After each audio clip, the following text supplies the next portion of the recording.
It is generally agreed that stress is important in medical care, and chronic stress is something you've been looking at, Anil Sood, at your session. You had a whole session with several speakers devoted to stress, what it does to the body, and that is biochemically. Now, can you tell me what came out of this? Because you've been looking at the sort of pathways that go on that might be caused by stress and how they might influence disease processes.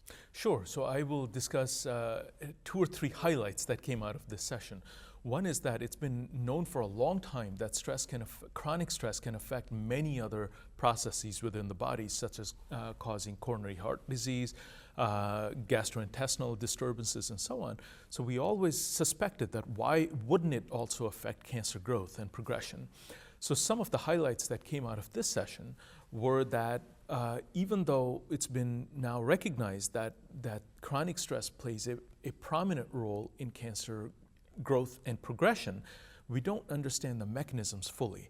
So some of the mechanisms that were presented in this particular session were how chronic stress and related hormones can stimulate what's called angiogenesis, or the blood supply to the tumors, which create a net effect of increased tumor growth. And where does things like the fight and flight response, noradrenaline or norepinephrine, come into all of that?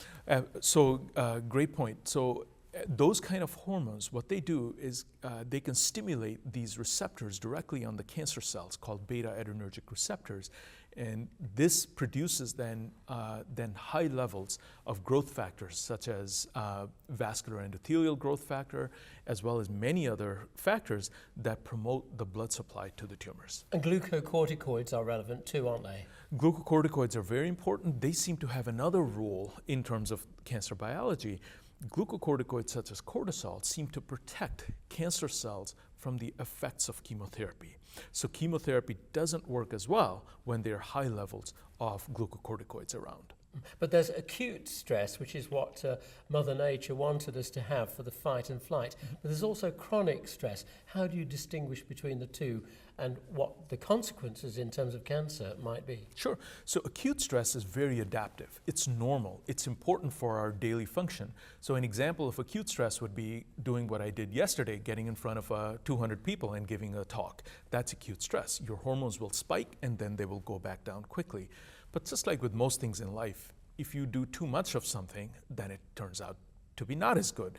Chronic stress is where there's no end in sight. So some examples would be caretakers of chronically ill people.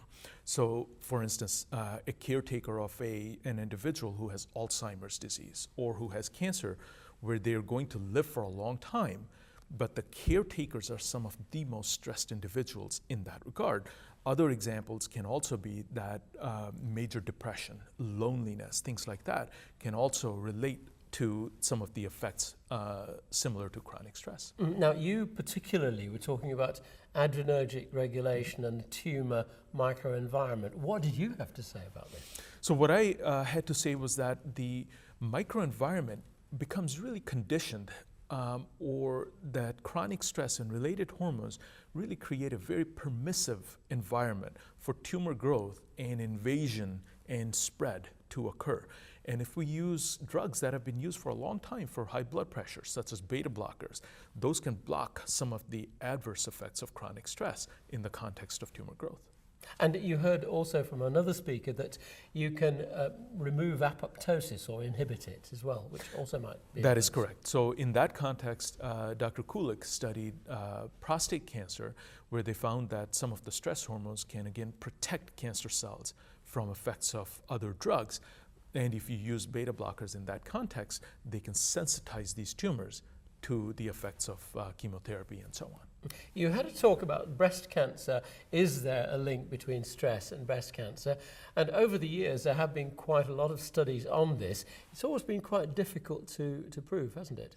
So the links between chronic stress and cancer initiation or formation of cancer, that's a very different question. And those links have never been strong. But where there are strong links are the effects of chronic stress on tumor growth and progression, meaning spread of cancer. So whether you look at breast cancer, whether you look at many other cancer types, those links are actually quite strong at this point.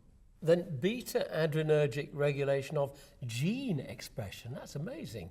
So what Dr. Cole reported is that even in human ovarian cancers that come from individuals who are affected by chronic stress, that there is a very prominent gene signature that reflects inflammation.